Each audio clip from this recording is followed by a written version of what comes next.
cattle. Take for granted open plains and grassy hills. We roam where we please and create when we see. Yet cattle, crying like they're at the slaughterhouse. You can shift me off overseas and I'll happily ride waves of gratitude to a foreign land called Japan.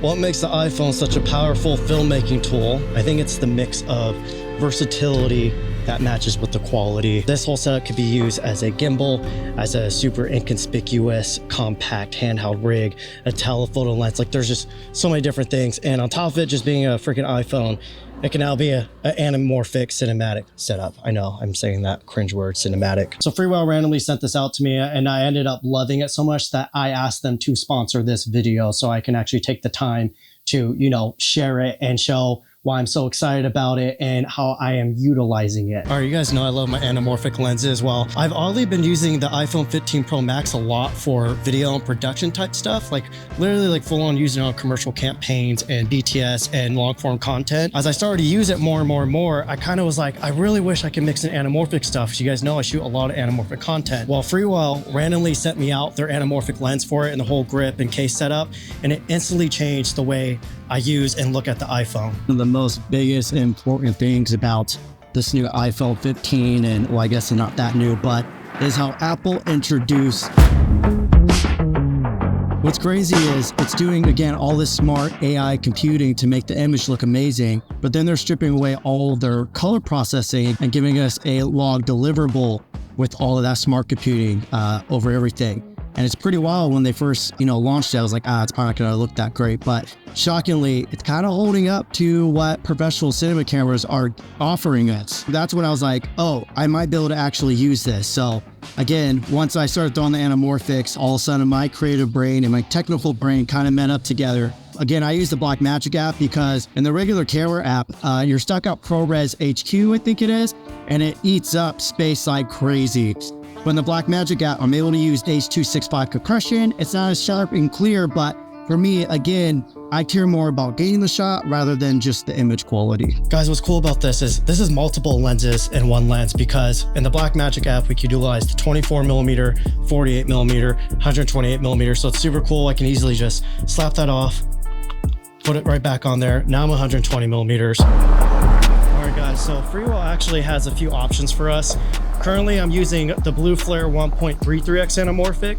They actually sent me out the 1.5, but it literally got delivered 15 minutes after I left to the airport for Japan. Sheep posting on her wolf's clothing. Beware of false prophets and just hate. Let's burn it down. Attracting flies to shit. This ain't a bonfire. You're just masking the stench. We have blue flares, we have amber flares.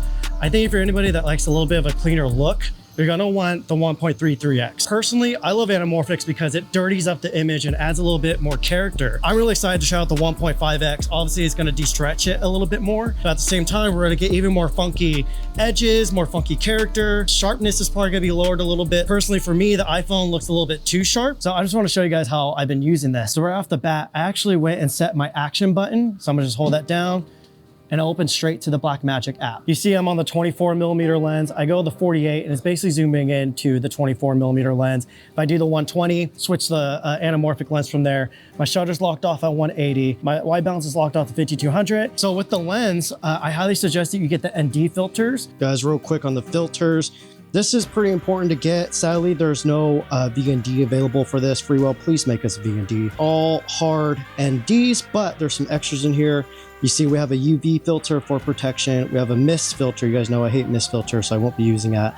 ND8, 16, 32, 64, and then we have a circular polarizer. Really just had the ND16 on pretty much the whole time because I was utilizing the full ISO range on the Blackmagic app. So this covered me in most parts. In hard daylight, you're gonna want one of these with you as well though. Obviously you can use this in auto exposure, which is gonna make your life even more easier, but you're gonna lose that filmic look. So you can't do the 180 degree on on the shutter. And it's cool because the ND filters just screw straight onto there. There's no VNDs for this.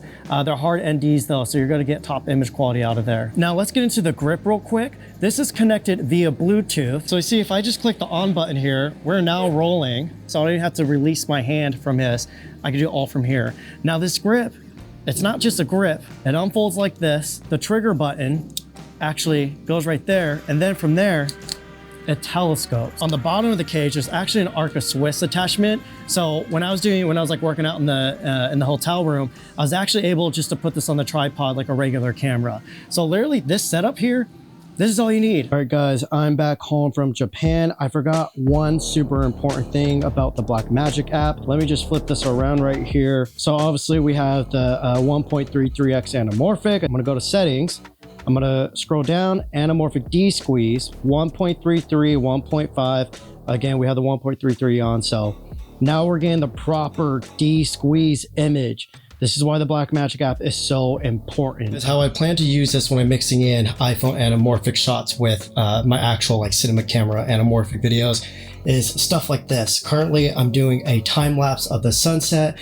Personally, I'm not going to take the time to get my whole camera out and put on my anamorphics and a monitor and all that kind of stuff to get such a simple shot for, you know, creative YouTube stuff. And some people might say, oh, like the quality of the iPhone's not going to match a cinema camera.